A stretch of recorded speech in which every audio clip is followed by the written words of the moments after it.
ये मेरी दादी और मेरी दादी का प्यार मेरे लिए मेरे बालों को इस तरह सहला रही हैं, कुछ पूछो मत। मेरी दादी मेरी एक दुनिया थी जो कि अब अकेले छूट गई। पता नहीं क्या हुआ, कैसा क्या हुआ, दादी कहाँ चली गई। मैं ब्लॉग नहीं बना पाया था दोस्तों, बीच में इतना सब कुछ हो गया था, उसके लिए सॉरी। तो दादी के जाने के बाद मैं जब गंगा जी जाते हैं उसके बाद से मैं ब्लॉग स्टार्ट करता हूँ ब्लॉगिंग। तो आज हम लोग दादी के फूल लेकर गंगा जी जा रहे हैं, बट हमारी गाड़ी ख़राब हो गई थी आधे रास्ते में ही आगरा। हम लोग जा रहे थे सौरव। जब तक गाड़ी सही होने गई तब तक हम लोगों ने बीच में सड़क पर ही आग जलाकर वहाँ पर ही थोड़ा सा तापा। मैं दादी जी के फूलों को लेकर बैठा हुआ था। सभी के मन में उदासियत और मायूसी छाई हुई है दादी को लेकर, मगर क्या कर सकते हैं, सबको करना तो है। सबको एक दूसरे को हिम्मत देनी होगी।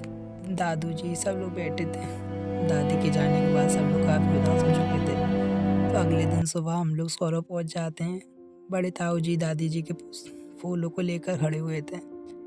हम जो पंडा बोला जाता है उसका इंतज़ार कर रहे थे। पंडा के घर पर जाने के लिए, पूजा अर्चना कराने के लिए उनका इंतज़ार किया जाता है। और दोस्तों ये सौरव, यहाँ हमारे सारे देवी देवता कुल के जितने भी हुए हैं वो सभी यहीं पर आए हैं। सौरव बोला जाता है इसका पानी इतना पवित्र है कि इसमें सारी हड्डियाँ गल जाती हैं। इस जल को इस बात का वरदान दिया गया है कि इसमें सारी हड्डियाँ गल जाती हैं, इसे बोला जाता है सौरव। तो आगे मैंने फिर ब्लॉगिंग स्टार्ट करी। मैंने आगे का जब वंटरिंग करी तो वहाँ पर देखा ऐसे ऐसे नज़ारे थे, वहाँ पर ऐसी ऐसी गलियाँ थी। काफ़ी पुराना नज़ारा देखकर मैं काफ़ी हैरान हुआ। चाय की टपरी, पहाड़, पत्थरों के सब कुछ काफ़ी अच्छा लगा। मैंने आगे की ब्लॉगिंग करी। फिर हम लोग आए गंगा जी। वहाँ पर दादी के पुष्प चढ़ाने के बाद फिर हम लोग गंगा जी आए। गंगा जी में दादू दादी इतने सारे लोग आए थे। हम लोग 2 गाड़ियाँ करके लेकर आए थे फ्रेंड्स। आगे की गाड़ियाँ थी, चाचा चाची सब लोग। दादू जी अपनी भानज को नहला रहे थे। हमारे यहाँ ऐसा रिवाज है कि अपनी भानजों को नहलाया जाता है। तो दादू अपनी भानजों को नहला रहे थे, दोनों को स्नान करा रहे थे। सभी के मन में एक अधूरी मायूसी छाई हुई है दादी को लेकर, मगर क्या कर सकते हैं। अब जो करना है तो वो भी करना होगा। जब तक पापा भी दादू को नहलाने लग गए। अच्छा लगा था देखकर। जो चला गया उसे याद करके ज़िंदगी भर रोना ही रोना है। अपने तो अपनों के लिए रोते ही हैं, और तो कुछ कह नहीं सकते। ज़िंदगी का संगम में जो आया है उसे तो जाना ही है। दादी मेरे दिल के बहुत करीब थी। उनके जाने के बाद बहुत ज़्यादा अकेला हो गया, टूट गया। मगर आगे के कार्यक्रम भी करने थे। दादू पापा सब लोग नहाते हैं यहाँ पर, सब लोग एंजॉय कर रहे थे। तो फिर इसके बाद नहाने के बाद दादू ने दादी के फूलों को गंगा जी में विसर्जित किया और हमसे प्रार्थना की फिर जहाँ कहीं भी अच्छे से रहना। देन हम लोग नाव में बैठकर उस नदी के उस पार जाते हैं गंगा जी के। दादू उस पार नहीं जा रहे थे तो दादू ने इस पार ही नहा लिया था। तो मगर हम लोग नदी में बैठकर गंगा जी के उस पार जाते हैं स्नान करने के लिए, नहाने के लिए। बोटिंग करते हुए, उसमें बोटिंग में इतने मज़े आते हैं गाइस, थोड़ा सा मन हल्का होता है। ये चाचा चिंटू वगैरह सब लोग नदी में कपड़े उतार के चले जाते हैं और फिर मस्ती में लग जाते हैं। 2 पलों के लिए तो भूल ही गए थे कि हम लोग कहाँ हैं, हम लोग कैसे आए, क्यों आए।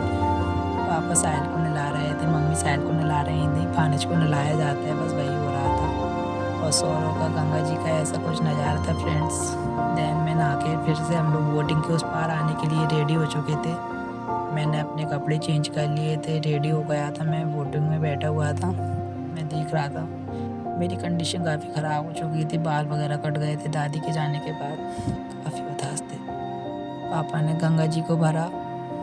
देन गंगा माई से प्रार्थना करी कि दादी जहाँ कहीं भी रहे उनकी आत्मा को शांति देना और मुक्ति प्रदान कराना। जैसे चाचा ने अपनी मन्नत छोड़ी माँ गंगा में और गंगा माँ से प्रार्थना करी। देन हम लोग सौरव के एक मंदिर पर बैठे हुए थे जहाँ पर माँ गंगा से प्रार्थना कर रहे थे कि हमारी दादी की आत्मा को शांति देना। ये वहाँ का काफ़ी प्राचीन और पुराना मंदिर है। इसे सौरव भगवान के नाम से जाना जाता है। इसकी अभी ओपनिंग नहीं हुई थी, खुला नहीं हुआ था। ये 4 बजे से खोला जाता है। आगे का भी लोग आगे की वीडियो मैं दिखाऊँ। दादी दादी के साथ हमने जो इतने पल जिए, दादी का होना हमारे जीवन में एक बहुत बड़ा इम्पोर्टेंट रोल प्ले करता था। नाती पोतों के लिए दादी दादा का प्यार एक हीरे जवाहरात से कम नहीं होता और ये हर किसी को नसीब नहीं होता।